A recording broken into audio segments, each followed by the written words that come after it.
નમસ્કાર, આપ જોઈ રહ્યા છો સ્પાર્ક ટુડે ન્યૂઝ। સહસ્ત્રાવધાની ડોક્ટર અજીત ચંદ્રસાગર વિજયજી મહારાજની નિશ્રામાં 400 યાત્રિકોએ પાવાગઢની યાત્રા કરી। આજે વહેલી સવારે વડોદરા, હાલોલ, સુરત, અમદાવાદ સહિતના ઘણા સ્થળો ઉપરથી જૈન શ્રાવકો વર્ધમાન તપોવન નિધિ આચાર્ય નયચંદ્ર સાગર સુરેશ્વરજી મહારાજના વિદ્વાન મુનિ ડોક્ટર અજીત ચંદ્રસાગર વિજયજી મહારાજની નિશ્રામાં 400 યાત્રિકોનો સંઘ પાવાગઢ જૈન તીર્થની યાત્રાએ નીકળ્યા હતા। આ અંગે વધુ માહિતી આપતા જૈન અગ્રણી દીપક શાહે જણાવ્યું કે રવિવારે મૂર્તિઓ ઉખાડી ફેંકી દીધા બાદ ગૃહ રાજ્યમંત્રી હર્ષ સંઘવીની સીધી સૂચનાથી મૂર્તિઓને પુનઃ સ્થાપિત કરાવ્યા બાદ આજે 400 શ્વેતાંબર યુવાનોની સાથે સહસ્ત્રાવધાની ડોક્ટર અજીત ચંદ્રસાગર વિજયજી મહારાજ બધા મંદિરોની વાસક્ષેપથી પૂજા કરી હતી। શ્રાવકોએ શ્રીફળ ચડાવ્યા હતા, લવકુશના પગલા માતાજીના દર્શન કર્યા હતા। દરમિયાનમાં હાલોલ સંઘના આ ઘટનાની પોલીસ ફરિયાદ કરનાર સંજયભાઈ જૈને જણાવ્યું હતું કે આજે લાભાર્થી પૂનમચંદજી ભુરાજી ભણસાલી પરિવાર દ્વારા ગુરુદેવની નિશ્રામાં ચાલતો સંઘ સવારે 5:30 વાગે નીકળ્યો હતો। ડોક્ટર અજીત ચંદ્રસાગર વિજયજી જે મહારાજની નિશ્રામાં શ્રાવકોએ પુનઃ સ્થાપિત થયેલી મૂર્તિઓને પુષ્પમાળા અને શ્રીફળ ચડાવી શાસ્ત્રોક્ત વિધિ કરી હતી, એમ વડોદરાથી યાત્રામાં સાથે જોડાયેલા વૈભવ કોઠારીએ જણાવ્યું હતું। દરમિયાનમાં સહસ્ત્રાવધાની ડોક્ટર અજીત ચંદ્રસાગર વિજયજી મહારાજે વ્યાખ્યાન ફરમાવતા જણાવ્યું હતું કે શત્રુંજય મહાતીર્થની યાત્રા કરવાથી જે લાભ મળે છે તે જ લાભ પાવાગઢ તીર્થ ઉપર યાત્રા કરવાથી મળે છે। પાવાગઢ તીર્થના મંદિરોના દર્શને લઘુ શત્રુંજય છે તેમ જણાવ્યું હતું। તેમણે આ મૂર્તિઓ પુનઃ સ્થાપિત કરવા આંદોલન કરનાર પન્યાસ જેમ પ્રેમ વિજયજી મહારાજ તથા આચાર્ય યશોવર્મા સુરેશ્વરજી, આચાર્ય ભાગ્ય સુરેશ્વરજી મહારાજ તમામ જૈન સંઘોને અભિનંદન આપ્યા હતા। ઉમેર્યું હતું કે બધા શ્રાવક અને શ્રાવિકાએ આ તીર્થની સ્પર્શના કરવી જોઈએ તેમ હાકલ કરી હતી। આજના કાર્યક્રમમાં લાભાર્થી પરિવાર, પૂનમચંદજી ભણસાલીના પરિવારના લોકો, પાવાગઢ, હાલોલ, અમદાવાદ, સુરત સહિતના જૈન અગ્રણીઓ મોટી સંખ્યામાં જોડાયા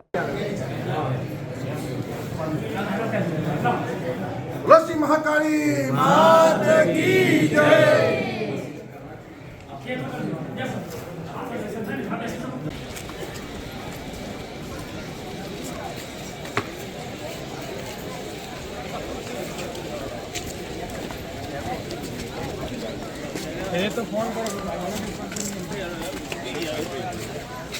एक कर लिए भला दोष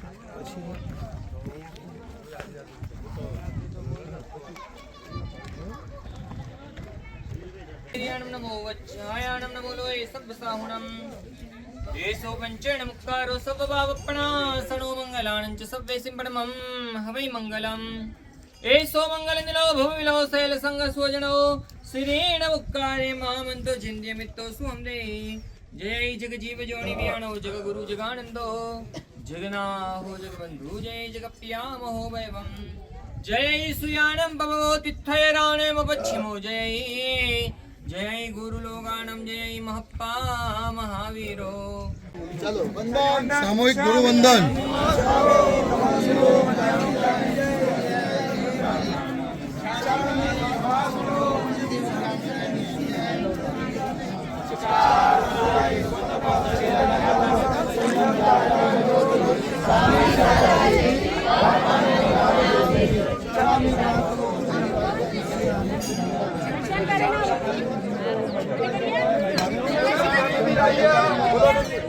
ઇતિહાસમાં સરસ મજાના નામો જોવા મળે છે। કોઈ કાને પાવકાચલ તરીકે ઓળખે, જે જગતને આખાને પવિત્ર કરે એવો ડુંગર એને પાવકાચલ કહેવાય। આપણા ઇતિહાસ અને પૌરાણિક ગ્રંથોમાં વાત આવે છે કે લવ અને કુશનો મોક્ષ પાવકાચલ ઉપર થયો, અને જો એ પાવકાચલ ઉપર થયો હોય તો એ આજ પાવાગઢ છે।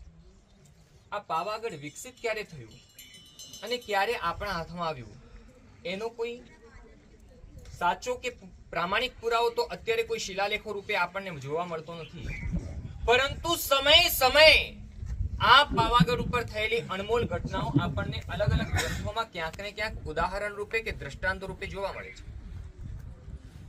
ખરેખર તો આ પાવાગઢ અને આ ચાંપાનેર આ બંનેનો જૈન શાસન સાથે એક ભવ્ય ઇતિહાસ છે। આપણે કદાચ એ ઇતિહાસને ભૂલી ગયા હશું। સંશોધકો અને વિદ્વાનોનો મત એવો છે કે જૈન શાસનનું ઉદ્ગમ સ્થાન રાજગૃહી હતું। ભગવાન મહાવીરે રાજગૃહીની અંદર છેલ્લે આ 24મા તીર્થંકરે શાસનની સ્થાપના રાજગૃહી અને એ ત્યાં આગળ એ વિસ્તારમાં કરી પરમાત્મા રાજગૃહમાં 14 વર્ષ સુધી ચતુર્માસ વ્યતીત કરીને ગયા। ત્યાર પછી ધીરે ધીરે દુષ્કાળો પડ્યા અને આપણું આગમન આગળના પ્રદેશો તરફ થતું ગયું. આપણે પાટલીપુત્ર તરફ આવ્યા, જેને આજનું પટના કહેવાય છે. ત્યાંથી હજુ આપણે આગળ આવ્યા. આપણે ધીરે ધીરે માલવા પ્રાંતમાં આવ્યા, ઉજ્જૈની, ધારનગરી. ત્યાં આપણો ઇતિહાસ જોવા મળે છે. અને ત્યાંથી પણ જ્યારે આપણા પૂર્વજો આગળ આવ્યા, ત્યારે માલવા છોડીને ગુજરાતમાં જ્યારે સૌથી પહેલા પગ મૂક્યો, તો આ હાલોલ, આ ચાંપાનેર, ત્યાં પાવાગઢ. હજુ નજીકના ઇતિહાસમાં જ આપણા પૂર્વજોએ આપણા બે મહાન તીર્થો છોડીને અહીંયા આવવાનું કંઈક ને કંઈક નિયત થયું હશે ને અહીંયા આવવાનું થયું.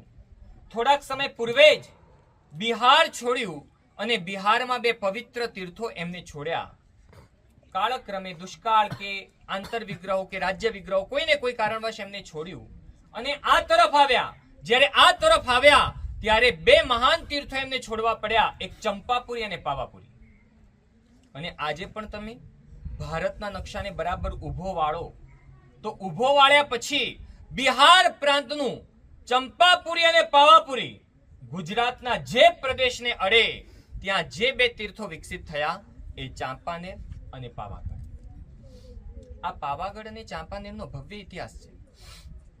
આ પાવાગઢનું પ્રાચીનતા ખૂબ છે. અહીંયા રહેલું મહાકાલીનું મંદિર એ જૈન શાસનના ઇતિહાસ પ્રમાણે અભિનંદન સ્વામી પરમાત્માની શાસન અધિષ્ઠાયિકા દેવી એટલે કાલી દેવી અને સુમતીનાથ પરમાત્માની શાસન અધિષ્ઠાયિકા દેવી એટલે મહાકાલી દેવી. જો અહીંયા કાલી કે મહાકાલીનું ભવ્ય મંદિર હોય તો એનો ઇતિહાસ પણ પરમાત્માની આ શાસન અધિષ્ઠાયિકા દેવી સાથે છે. દિગંબર પરંપરામાં કદાચ આ વસ્તુ સ્વીકાર્ય હોય કે ન હોય, પરંતુ શ્વેતાંબર પરંપરાના ઘણા બધા સૂત્રો આની સાથે જોડાય છે. અચલ ગચ્છના શાસન અધિષ્ઠાયિકા દેવી તરીકે પણ મહાકાલી દેવીને એક પ્રામાણિક રૂપે સ્વીકારવામાં આવે છે. અને ક્યાંક અચલ ગચ્છ પટ્ટાવલીમાં એ પણ ઉલ્લેખ જોવા મળે છે કે આર્ય રક્ષિત સુરી નામના અચલ ગચ્છી આચાર્ય પદવીનો સ્વીકાર કરીને આ પાવાગઢ પર્વત ઉપર આવ્યા અને અહીંયા એમને 21 દિવસની સાધના કરીને એમની શાસન, એમની તપા, એમની અચલગચ્છ અધિષ્ઠાયિકા દેવી, એમની અચલગચ્છ અધિષ્ઠાયિકા દેવી મહાકાલી માતાને એમને પ્રસન્ન કર્યા. અને ત્યાર પછી એમના શ્રાવકોએ અહીંયા જે મહાન મંદિરોના નિર્માણ કર્યા તે પણ એ મહાકાલી દેવીનું મંદિર. ધીરે ધીરે સમયાંતરે જૈનોનું તો સ્થળાંતરણ થતું જ રહે છે. ક્યારે જૈનો ક્યાં આવીને વસે અને ક્યારે જૈનો કયો પ્રાંત છોડીને ચાલ્યા જાય કઈ જ ન કહેવાય. એક સમય હતો આ કે જ્યાં ભવ્ય જાઓ જલાલી જૈનોની હતી.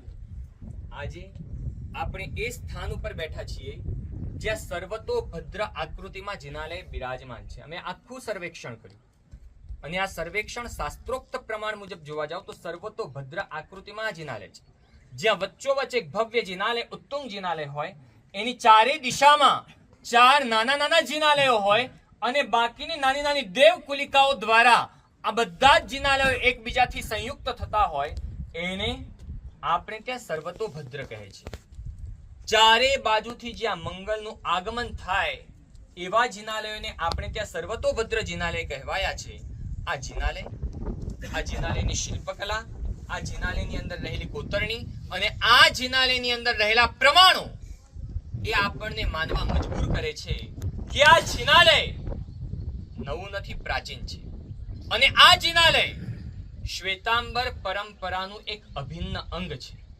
એમાં રહેલી શિલ્પકલાની એક સુંદર મજાની કલાકૃતિઓ એ આપણને મજબૂર કરે છે કે આ શ્વેતાંબર પરંપરાનું જિનાલય છે એવું મનાવે. ક્યાંક સમયાંતરે આપણા જૈન શ્રાવકોએ આ ક્ષેત્ર છોડીને અન્ય ક્ષેત્રમાં વસવાટ કર્યો હોય અને તત્કાલીન દિગંબર પરંપરાના અન્ય શ્રાવકોને આ જિનાલયો સમર્પિત કર્યા હોય એવું કદાચ માનવું શક્ય છે. પરંતુ આ શિલ્પકલા એ જરૂર શ્વેતાંબર પરંપરાની છે. એટલું જ નહીં, આ શિલ્પકલાનો કદાચ શિલ્પકાળ જોવા જઈએ તો આ શિલ્પકાળ પણ લગભગ 800 થી 1000 વર્ષ જૂનો છે. અને માનવું પડે કે એની અંદર રહેલી કોતરણી અને કાર્વિંગ જરૂર એવું લાગે છે કે 800,000 વર્ષ પહેલા આવું સરસ મજાનું અંદરનું નાનું પણ કાર્વિંગ જો કોઈ કરાવતું હોય તો વસ્તુપાલ અને તેજપાલનો ઉલ્લેખ આપણે ત્યાં જોવા મળે છે. એમને દેલવાડામાં કરાવેલા સુંદર મજાના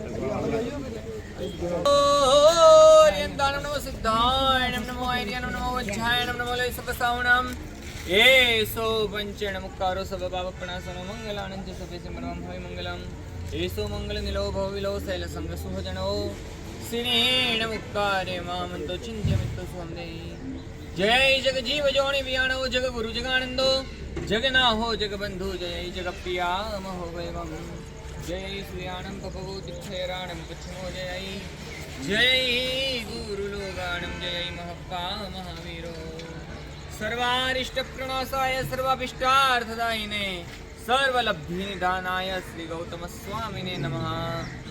અંગૂઠે અમૃત વસી લખીરામંડા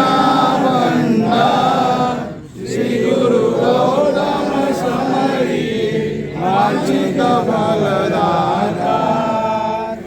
શત્રુંજય અવતાર તીર્થ કહેવાય છે. આ એક શત્રુંજયનું લઘુ સ્વરૂપ કહેવાયું છે. જો અનુકૂળતા હોય તો જેટલી શત્રુંજયની મર્યાદા જાળવીને આપણે ચડીએ એટલી જ રીતે પવિત્રતાથી આ આપણે ચડવાનું ધ્યાન રાખવાનું, બહુ શાંતિથી પરંતુ બરાબર ગતિપૂર્વક આપણે બધાએ ચડવાનું છે. કદાચ કોઈક આગળ પાછળ થાય તો સર્વતોભદ્ર જિનાલય પાસે બધા ભેગા થશું, ત્યાં બધા જ જિનાલયના દર્શન કરશું. દરેક જિનાલયમાં આપણે બહુ તો પ્રદક્ષિણા અને 3 ખમાસમણ આપશું. કોઈ પરમાત્મા વર્તમાન સમયમાં આપણા માટે પૂજનીય નથી, ત્યારે આ સ્થિતિમાં પરિસ્થિતિમાં આપણે પ્રદક્ષિણા આપશું, દરેક પરમાત્માને 3 ખમાસમણ આપશું અને વળી પાછા આપણે આગળ વધશું. સર્વતોભદ્ર પાસે આ પાવાગઢ શું છે, ચાંપાનેર શું છે, એની જે કંઈ પણ વિગત હશે ત્યાં થોડી જાણશું અને પછી આપણે આગળ વધશું. દરેક વ્યક્તિ ભાવોલ્લાસ સાથે ઉપર ચડશું અને જ્યાં પરમાત્મા આપણા ખંડિત થયા હતા અને વળી પાછા પ્રસ્થાપિત થયા છે ત્યાં બધા ભેગા થશું, એકત્રિત થશું. એ પરમાત્મા સમક્ષ આપણે પરમાત્માને શ્રીફળ સમર્પિત કરશું અને ત્યાર પછી આપણે વળી પાછા આગળ વધશું. દરેક વ્યક્તિ આ ખાસ વસ્તુ ધ્યાનમાં રાખજો. સર્વમંગલ મંગલ્યમ સર્વકલ્યાણ કારણમ પ્રધાનમ સર્વધર્માણામ. રાખજો. અને હાલોલનું એ ફરજ અને કર્તવ્ય છે, હાલોલની એ ફરજ અને કર્તવ્ય છે કે સમસ્ત ભારત સુધી આ પાવાગઢને લઈને પહોંચે તો આ પાવાગઢ પાછું જૈનોની સમક્ષ અસ્તિત્વમાં આવશે. સાચું કહું તો મને પણ એટલો અંદાજ કે એટલો વિશ્વાસ નહોતો કે પાવાગઢ ઉપર 8-10 દેરાસરો હશે અને મારી જેમ બહુ ઓછા લોકોને ખબર હશે કે પાવાગઢ ઉપર આટલા જિનાલયો હશે.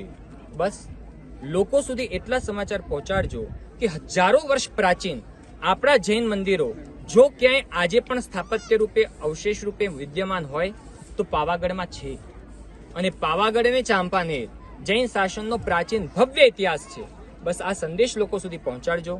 લોકો આટલા સંદેશથી જ જરૂર એક વખત અહીંયા આવશે. બસ તમે એટલો પ્રયત્ન કરજો કે લોકોમાં એક જાગૃતિ આવે અને આ તીર્થ જન આંદોલન બને. એ પ્રતિમાઓ કેટલાક સમયથી ઉત્થાપિત થઈ અને ખંડિત પણ થઈ. કેટલીક પ્રતિમાઓ ખરેખર એ પ્રતિમા ખંડિત નહોતી થઈ, આપણી શ્રદ્ધા એની સાથે ખંડિત થઈ હતી. કોઈક માટે પથ્થરનો ટુકડો હશે અને એને ભલે પથ્થરના ટુકડા કર્યા હોય પરંતુ એ ટુકડા સાથે આપણી શ્રદ્ધાના ટુકડા થયા. આપણી શ્રદ્ધા જેટલી પ્રબળ અને પરમાત્માની ભક્તિ જેટલી પ્રબળ, બસ એટલી પ્રબળતા સાથે વળી પાછી આ જીનબિંબોની પ્રસ્થાપના આજે થઈ રહી છે. આપણા સૌનું સૌભાગ્ય છે કે આપણે સૌએ આ પ્રતિમાને પુનઃ પ્રસ્થાપિત કરી અને એ પ્રસ્થાપિત કર્યા પછી સર્વપ્રથમવાર એ પરમાત્માની પૂજા અર્ચના દર્શન એ કરવાનું સૌભાગ્ય આપણને મળ્યું છે. અહીંથી બધા લોકો જય જયકાર સાથે પરમાત્માની સમક્ષ સંકલ્પ કરીને બધાને અહીંયા શ્રીફળ આપવામાં આવ્યું છે. પરમાત્માને એક આપણે શ્રીફળ સમર્પિત કરશું અને આપણે એક સંકલ્પ કરશું. આ પાવાગઢ તીર્થ એની ઉપર હક ભલે ગમે તેનો હોય અને ગમે તેનો ઉપભોગ પણ કરે, ભોગવટો પણ કરે, પરંતુ અન્ય કમ્યુનિટી કે અન્ય ધર્મના લોકોનો જેટલો હક આ પાવાગઢ ઉપર છે એટલો હક જૈન સંપ્રદાયનો સદીઓથી છે અને એ હંમેશા રહેશે. અને હક છે એ અહીંના સ્થાપત્યો એનો પુરાવો છે, આ પ્રતિમાઓ એનો જીવંત પુરાવો છે. માટે બસ આ હક આપણે વળી પાછો મેળવીએ અને આ પરમાત્મા આપણી શ્રદ્ધાથી આપણે આ પરમાત્માની પૂજા કરીએ અને એ પરમાત્મા આપણા છે એ રીતે જ આપણે એને જાળવીએ અને સાચવીએ. આ પાવાગઢ ઉપર બધા જ ધર્મના વિભિન્ન સ્થાનો હશે. એ કેટલા જૂના છે આર્કિયોલોજી ડિપાર્ટમેન્ટને પણ કદાચ નહીં ખબર હોય, બધા નવા હશે, પરંતુ આ પ્રાચીન સ્થાપત્યો એ પાવાગઢ ઉપરના સૌથી પ્રાચીન સ્થાપત્યોમાંના છે. માટે પાવાગઢમાં કદાચ ઇતિહાસ ઉલ્લેખિત કરવાની શરૂઆત થાય તો પ્રાચીનતાનો ઉલ્લેખ આ જૈન જિનાલયોથી શરૂ થાય એમ છે. માટે એ આપણી શ્રદ્ધા, એ આપણા પૂર્વજોનો વારસો અને આ આપણી જિનાલયની જે પુનઃ પ્રતિષ્ઠા થઈ છે, પ્રતિમાઓની પુનઃ પ્રતિષ્ઠા થઈ છે, બસ આપણે એને શ્રદ્ધાથી પુનઃ પૂજવાની શરૂઆત કરવાની છે. બધા લોકો તૈયાર થઈ જાઓ. બધા લોકો મનમાં 3 નમસ્કાર મહામંત્રોનું સ્મરણ કરો. 3 નવકાર